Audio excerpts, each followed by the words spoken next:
it seems pointless. Like right now, my camera's got a little square that says it's on auto exposure. It's like, yeah, as opposed to what?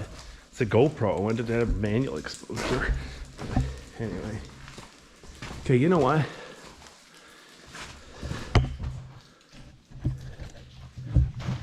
So this part of the cave, I don't think I'm going to be able to light it up with just one light. The way my equipment's behaving, I can't really hold two lights. I'll have to come back with somebody else, trick them into holding a light for me. So for now, I'm just gonna point my camera down at the floor because that's about all you're gonna be able to see in the video anyway.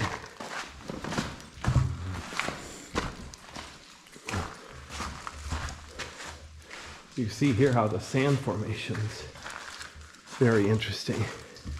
They're over knee high now, getting close to waist high. Oh, there's another red arrow telling me I'm going the wrong way.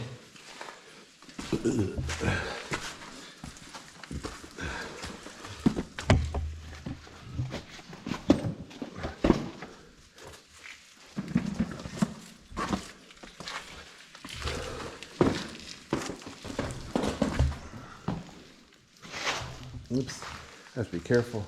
This red rock, or this red sand, is especially slippery.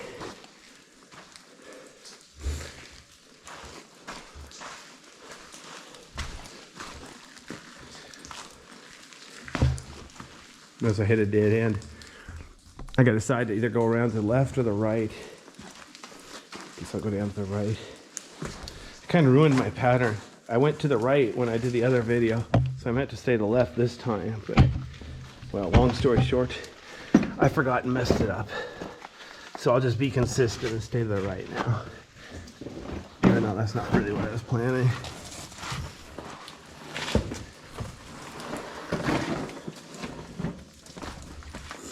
I was hoping someday these videos would be complete enough I could use them to make 3D models of the cave.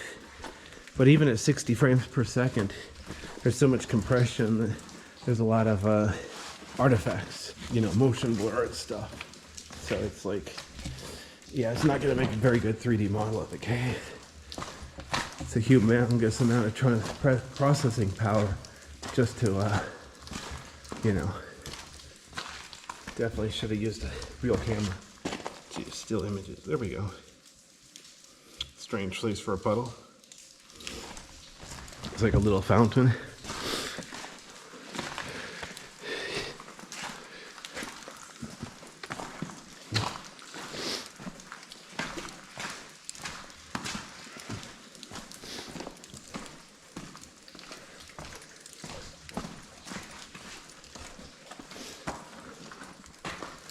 Notice how part of it looks extra black and glassy. Some of it's not it's smoother, and some of it's rougher. It wasn't as glassy when it was forming. Kind of neat. See the difference?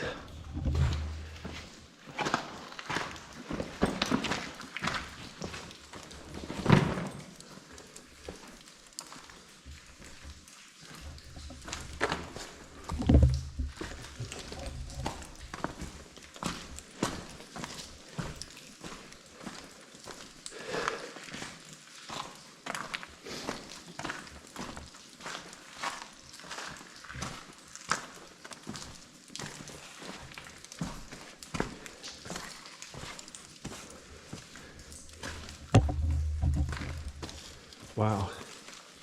Kind of see how it looks like a little mini flow right there. Notice how it came from below, like from inside this other stuff though. Fascinating. And here, now this is really cool. Look how you got a good mixture of the really dark rock and the red rock. And obviously the darker rock was on top of the red rock. So it flowed later. But just a very thin layer.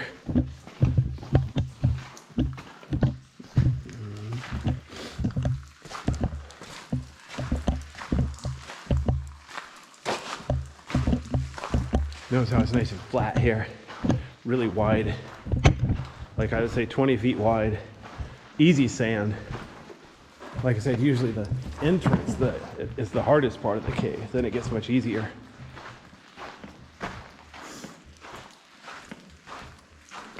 Like 8 cave near the lower end, except at the very end where it gets tiny, it's even easier than this. Day at the beach there. And it doesn't really matter what time of year, except, you know, if it's wet, it's a little different. But it's the same. The rock is the same. The sand is the same. Wow. I'm gonna put my backpack down. Hopefully my camera will do this. So I'm standing on top of a breakdown pile. See if I can pan up and do this justice. There's an upper level up there. Yeah, I don't think my flashlight is doing it justice, darn it. Well, you can take my word for it. There's a tiny upper level up there. The kind you have to climb up on a rope and then crawl through on your hands and knees. Boy, I bet whoever did that had fun.